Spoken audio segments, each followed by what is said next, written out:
contacto en estos momentos con el profesor investigador de la UAM, especialista en temas de seguridad nacional, José Luis Piñeiro. Muy buenos días. Muy buenos días, Leonardo. Me da mucho gusto saludarte y pedirte, por favor, que compartas con el auditorio tu lectura sobre estos acontecimientos en Morelos, José Luis. Bueno, pues en realidad resultan muy sospechosas estas explosiones, considerando el contexto estatal en el que se dan. Es decir, todos sabemos que hay una solicitud de desafuero del gobernador de Morelos, en este contexto es una manera de reivindicar la necesidad de la presencia del Estado, de las fuerzas policíacas del Estado y a nivel federal, por un supuesto grupo dinamitero o algunos dicen guerrillero. Sin embargo, el lenguaje utilizado pues no es un lenguaje que corresponda a grupos de izquierda.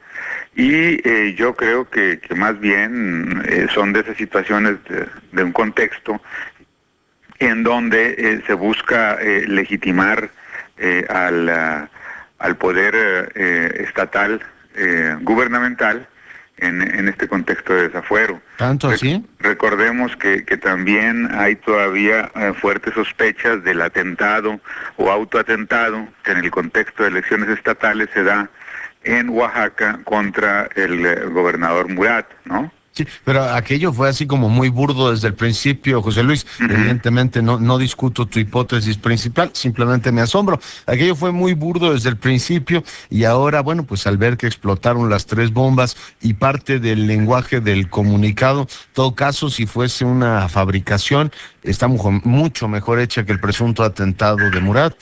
Claro, sin duda, porque bueno, hay que recordar que Morelos, al igual que otros estados cercanos como Guerrero, Oaxaca, Veracruz, la presencia de grupos guerrilleros ha sido una presencia más o menos constante a lo largo de la historia en México. No hay que olvidar que en Morelos pues hay una insatisfacción generalizada en términos de la seguridad pública, es decir, hay mucha inseguridad pública, dados los secuestros, asaltos, etcétera, que vive el pueblo de Morelos, y también los supuestos o reales abusos de autoridades municipales o estatales, ¿no? Entonces sí hay un contexto de insatisfacción social frente a algunas autoridades, pero a mí en lo personal creo que es más bien algo fabricado que real, ¿no? Eso es. Gran parte del comunicado, especialmente las partes finales, sí se centran en criticar de manera fundamental la administración del señor Estrada Cajigal. Habla del avión del helicóptero del amor, todo el tema ligado al narcomenudeo en Morelos. Habla también sobre la degradación que viven precisamente en diversas zonas, aunque al inicio del comunicado, José Luis, sí hay una serie de valoraciones sobre la política del gobierno federal. Habla de una especie de sumisión a la hegemonía imperialista, habla también de la degradación política y moral de la función pública, habla también de la privatización y del periodo neoliberal. ¿Tú, desde el punto de vista práctico, crees que luchadores sociales puedan en estos momentos enarbolar la bandera de Rubén Jaramillo cuando el gobernador del estado está siendo sujeto a un juicio político? Yo creo que no, yo creo que con un mínimo de sensibilidad política sabrían que un atentado en esta coyuntura, en estos momentos, serviría para legitimar al poder gubernamental estatal, ¿no? El justificar, por ejemplo, acciones de fuerza contra organizaciones civiles que están pidiendo el desafuero del gobernador del estado, justificar una supuesta eficacia en términos de acciones de seguridad pública, etcétera, ¿no? Y el que se mueva el comunicado en el plano estatal y en el plano nacional o federal, pues pretende dar una cobertura más amplia, pero realmente no creo que sea el caso, porque, repito, cualquier comando guerrillero mínimamente consciente de qué se está viviendo en Morelos, sabría que esto se interpretaría como dar un espaldarazo al gobernador del estado. Pues es interesante la hipótesis y por supuesto estos bombazos entonces que tuvieron lugar en la madrugada del sábado al domingo hay que leerlos con toda prudencia, mi querido José Luis. Sí, a esto hay que agregar algo que también se da una coyuntura un poco más amplia, la próxima cumbre que va a haber en Guadalajara, ¿no? Entonces pues sabemos que estas pequeñas noticias de corte regional trascienden al ámbito nacional y posiblemente internacional, ¿no?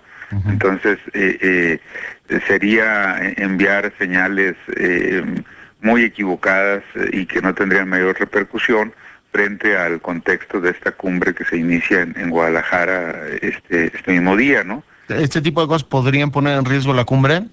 No podrían poner en riesgo la cumbre, pero sabemos que van a asistir un conjunto de representantes de otros países que, bueno, como no están enterados de la situación concreta en el estado de Morelos, podrían servir para hacer una lectura de que hay en el país una inestabilidad de carácter localizado, regional, pero que entonces las cosas no están bien, ¿no? Y yo no creo que tampoco sea el caso, ¿no? En fin, mencionaba lo de la cumbre porque no hay que olvidar que muchas veces las noticias magnifican atentados de este tipo, ¿no? Por supuesto, sí tienen gran repercusión. En fin, José Luis, pues yo te agradezco mucho que hayas compartido con el auditorio Enfoque tu lectura. Bueno, te agradezco la invitación para hacer el comentario y pues seguiríamos en contacto, Leonardo. Un abrazo, José Luis Piñeiro, profesor investigador de la Universidad Autónoma Metropolitana, especialista en temas de seguridad nacional. Bueno, pues ¿qué le parece la posibilidad ahí de una maquinación en momentos en los cuales el gobierno del estado de Morelos está pasando serios apuros?